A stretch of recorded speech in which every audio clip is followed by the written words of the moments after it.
দেখো কাণ্ড, মানুষ এইভাবেই ভয় পায়। কিছু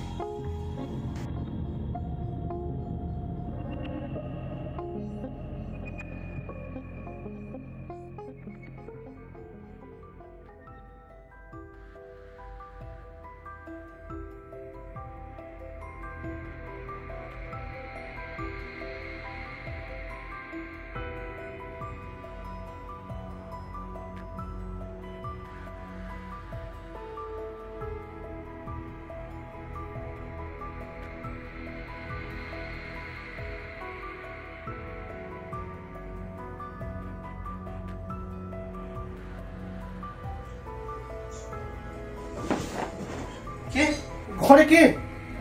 আমি।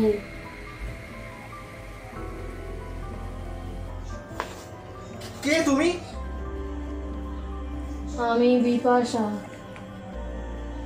তো তুমি এখানে কেন এসেছো? এটা তো আমার বাড়ি। তোমার বাড়ি? তোমার বাড়ি হলো কি করে? আমি তো বাড়িটি কিনেছি নগদ টাকা দিয়ে, রেজিস্ট্রি হয়েছে। না, আমার বাড়িতে আমি কাউকে থাকতে দেব না। ওদের যেমন তাড়িয়েছি তেমনি সবাইকে তাড়াবো। জয়দীপ ভয় পেয়েও ধৈর্য হারালো না। এই কয়েক বছর পরিশ্রম করে যা জমিয়েছে, মায়ের সামান্য অলংকার সব এই বাড়িতে ঢেলেছে। কাজেই সাহস হারালে চলবে না। দয়া করে বলো তো তুমি কে? বললাম তো আমি বিপাশা। দেখো, আমি অনেক কষ্টে টাকা জমিয়ে এই বাড়িটা কিনেছি। এখন আমার এই বাড়িটাকে ঘিরেই আমার সব স্বপ্ন, আশা, আকাঙ্ক্ষা।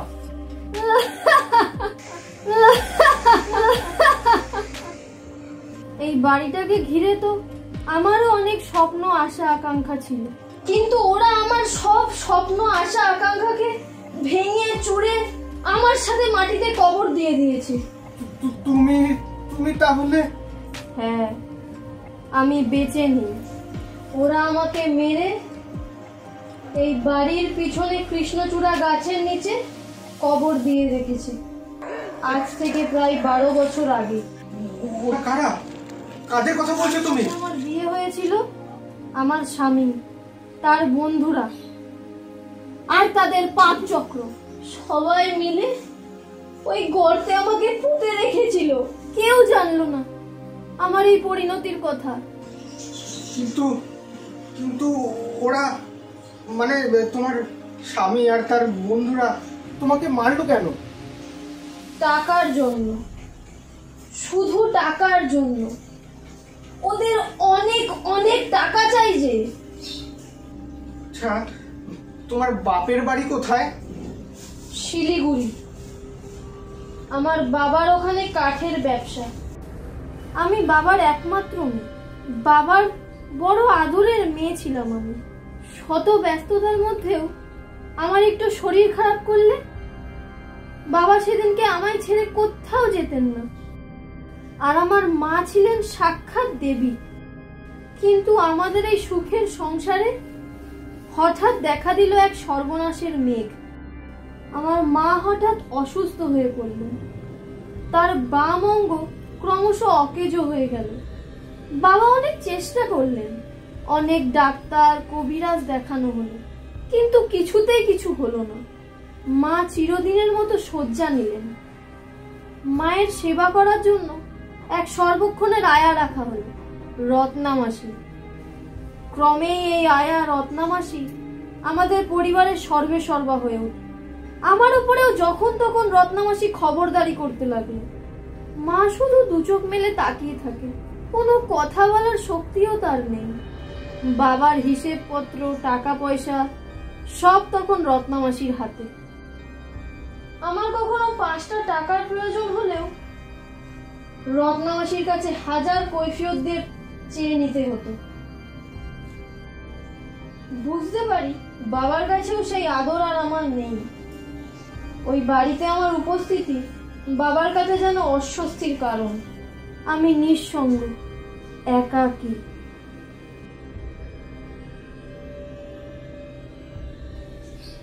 এই সময় একদিন দেখা হলো ডায়মন্ড হারবারের পরেশ বিশ্বাসের সাথে। কাঠ কিনতে পরেশ মাঝে মাঝে বাবার কাছে যেত। নিজেকে সে কাঠের ব্যবসায়ী বলতো। সেদিন বাবা রত্নামাসিকে নিয়ে তার এক আত্মীয়ের বাড়িতে গিয়েছিলেন।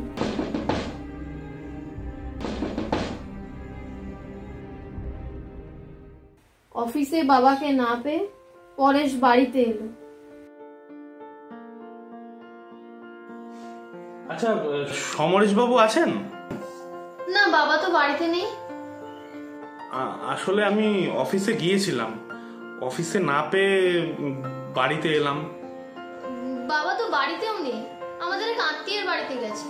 ও তাই? বাবা বাড়ি নেই শুনে আমার কাছে এক গ্লাস জল চাইলো পরেশ। অকারণেই আমার সাথে আলাপ জমাতে চাইলো।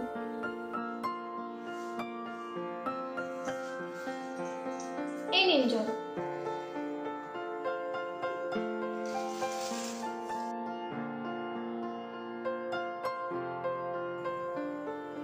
আচ্ছা, আপনার বাবা কখন ফিরবেন? তা তো ঠিক বলতে পারবো না। আজকে ফিরতেও পারেন, নাও ফিরতে পারেন। ও, তাহলে তো আজকে আর দেখা হবে না। আমি অবশ্য একটা দুটো দায় সারা গোছের কথা বলেছিলাম। হঠাৎ পরেশ বলল, আমি আপনার সম্পর্কে সব জানি।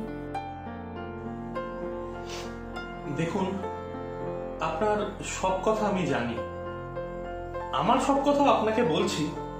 আমারও 3 কুলে কেউ নেই, কাঠের ব্যবসা করে দাঁড়াতে চাইছি। ডায়মন্ড হারবারে আমার একটা ছোট্ট বাড়িও আছে। হঠাৎ পরেশ বলল, বলছিলাম আমি আপনাকে বিয়ে করতে চাই, যদি আপনি রাজি থাকেন।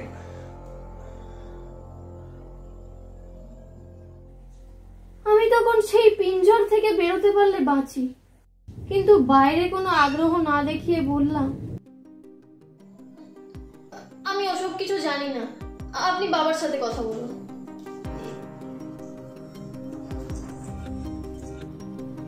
কদিনের মধ্যেই পরেশের সঙ্গে আমার বিয়ে হয়ে গেল। পরেশ তার ব্যবসা দাঁড় করাবার জন্য বাবার কাছে 1 লাখ টাকা চেয়েছিল। বাবা রত্নামাসির সাথে পরামর্শ করে 50,000 টাকা দিতে রাজি হলো। আমার বিয়ের কথা শোনার পর মা যেন কেমন হয়ে গেল। খাওয়া দাওয়া বন্ধ হয়ে গেল। 3 দিনের মাথায় মা চিরদিনের মতো চোখ বুঝল।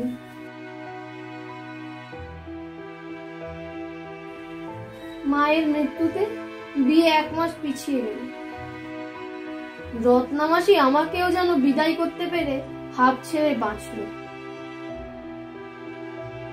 আমি চলে আসার সময় বাবার চোখে জল দেখলাম। আমার কিন্তু একটুও কান্না পেল না। অনেক স্বপ্ন কল্পনা নিয়ে এলাম এই বাড়িতে। এই বাড়িতে? হ্যাঁ, এই বাড়িটা ছিল পরেশের। সেদিন কেউ আমাকে বরণ করলো না, শাঁখ বাজলো না, উলু দেওয়ারও কেউ ছিল না। সেদিন সন্ধ্যায় আমার প্রথম স্বপ্ন ভঙ্গ হলো। কয়েকজন বন্ধুকে নিয়ে পরেশ বাড়িতে মদের আসর বসানো। দাদা দাও দাও বোতলটা দাও।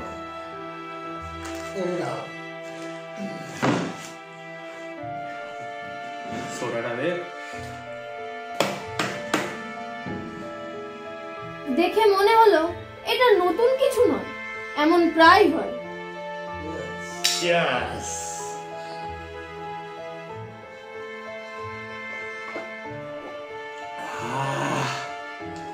চাটো চাটো চাটো।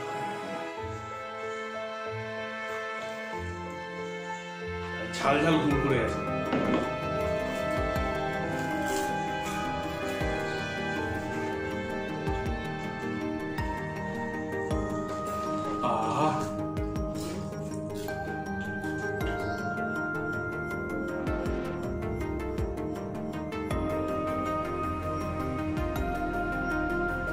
ভাই তোর বৌদি এসছে। বউ আসো না, তুমি আসো না। এনো এনো এনো, আসো আসো। হ্যাঁ ও আসো।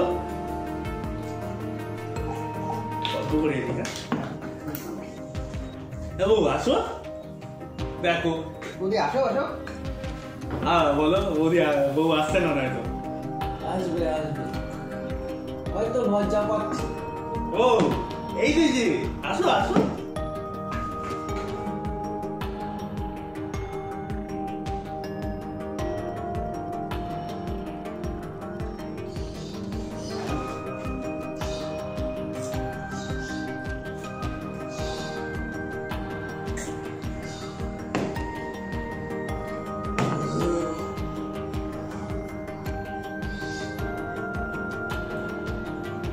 আমি ওদের কাছে না যাওয়াতে ওরা চলে যাওয়ার পর পরেশ খুব রাগারাগি করল।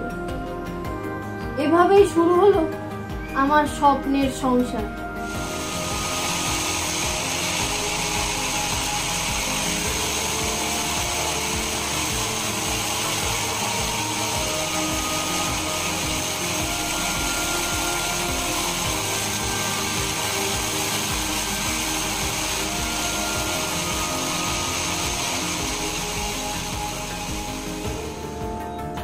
কয়েকদিন যেতে না যেতেই আমি বুঝতে পারলাম আমি এক কঠিন জালে জড়িয়ে গেছি।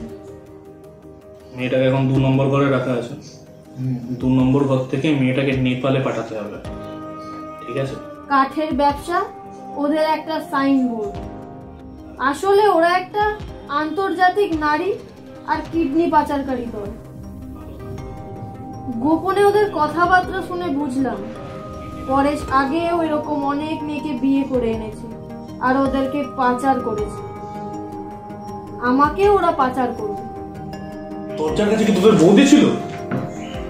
চালকবি তো দেখতে পেলাম না, কিন্তু মনে হলো কেউ আছে। মেরেছে, বাকি সব জেনে গেছে। তাহলে এখন উপায় বিপদ। দাদা কিছু একটা করতে হবে তো। এক কাজ করো, ধরে বেঁধে ব্যবস্থা করে দিন এখনই। এখন করা যাবে না, আগে একবার শিওর হয়নি, আগে থেকে আন্দাজ করেছে না। যদি আন্দাজ করে থাকে তো আগের গুলোর মধ্যে একেও সাল্টে দেবো। কোনো চাপ নেই।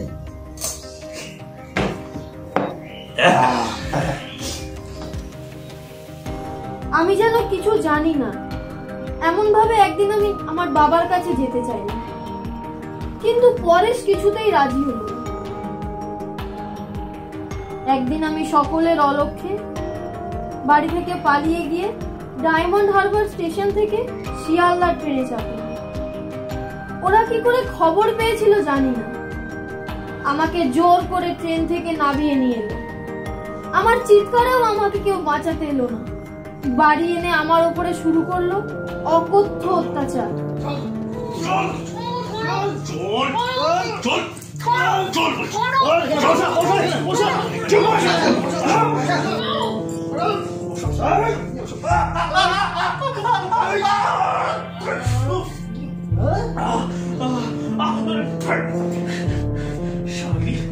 আমার হাতে কোমর দিয়ে দিয়েছে।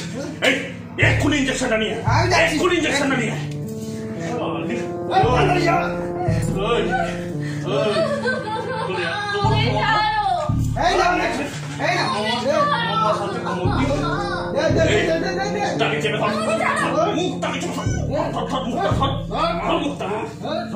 ইঞ্জেকশন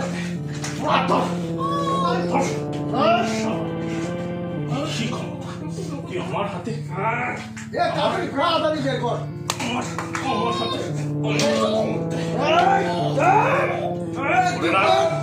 ধরে রাখ, এক্ষুনি দেখছি। ধরে রাখ, শুধু ধরে রাখ, ধরে রাখ, ধরে থাক, ধরে থাক।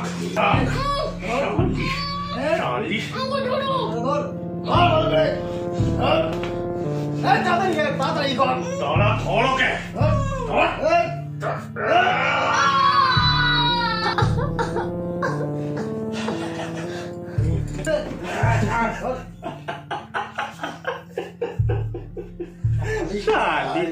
আমাকে কামড়াবে, আমাকে কামড়াবে, আমাকে কামড়াবে, হ্যাঁ আমাকে কামড়াবে, হ্যাঁ আমাকে কামড়াবে। বেশি ক্ষমতা, বেশি ক্ষমতা দেখাতে চাই।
দাদা ইঞ্জেকশনটা ধরো। এই 9 টাকা তো জায়গায় নেওয়া যাবে না, তার আগেই তো শেষ হয়ে যাবে। এটাকে আর নিয়ে গিয়ে কাজ নেই, ডক্টরকে এখানেই কল দিতে হবে। একটা কোটিপতি পার্টি পাওয়া গেছে, ওরা এক একটা মালের জন্য 15 লাখ টাকা দিতে রাজি, বুঝলে দাদা?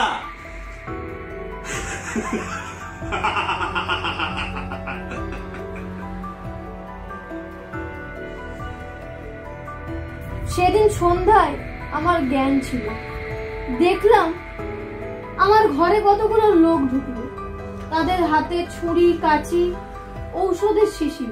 আমাকে দুজন ধরাধরি করে একটা উঁচু টেবিলে শোয়ালো, হাতে একটা ইঞ্জেকশন দিল। আমি একটু পরেই জ্ঞান হারালাম।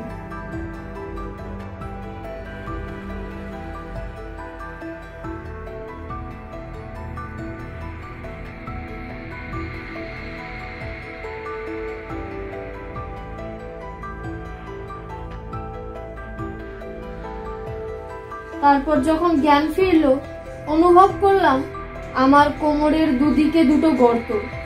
আমি আবার চোখ বুঝলাম, সেই চোখ আর কোনোদিনও খুলতে পারলাম না। ওরা আমার দেহটাকে কাপড়ে জড়িয়ে এই বাড়ির পেছনে কৃষ্ণচূড়া গাছের নিচে মাটি চাপা দিল।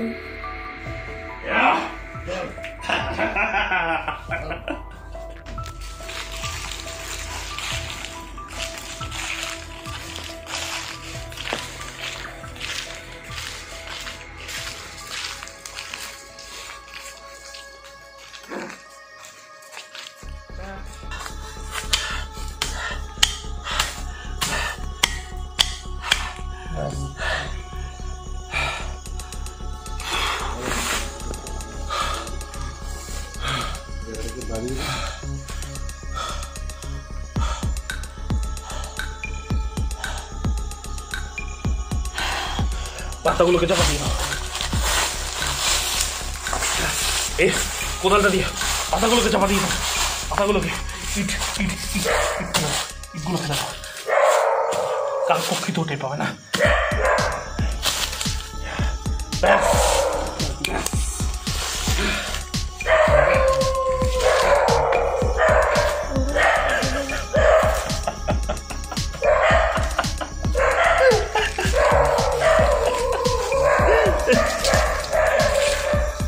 কাকা মাটি মাটি টাকা।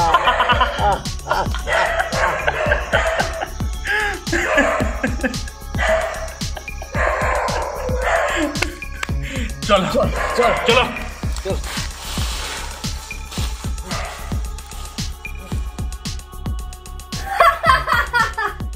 মরার পরে আমার আর কোনো ভয় থাকলো না।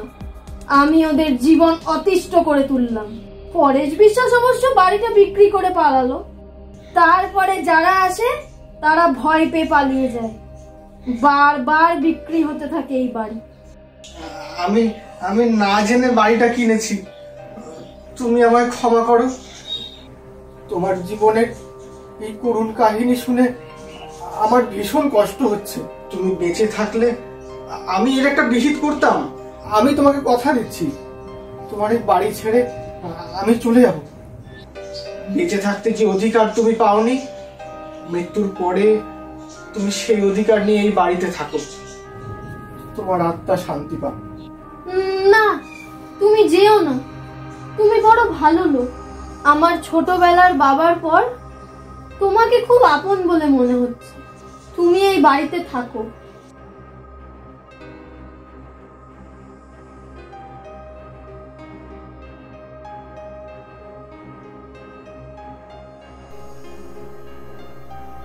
পরের রাতে জয়দীপ বিপাশার জন্য অপেক্ষা করল, কিন্তু বিপাশা এলো না।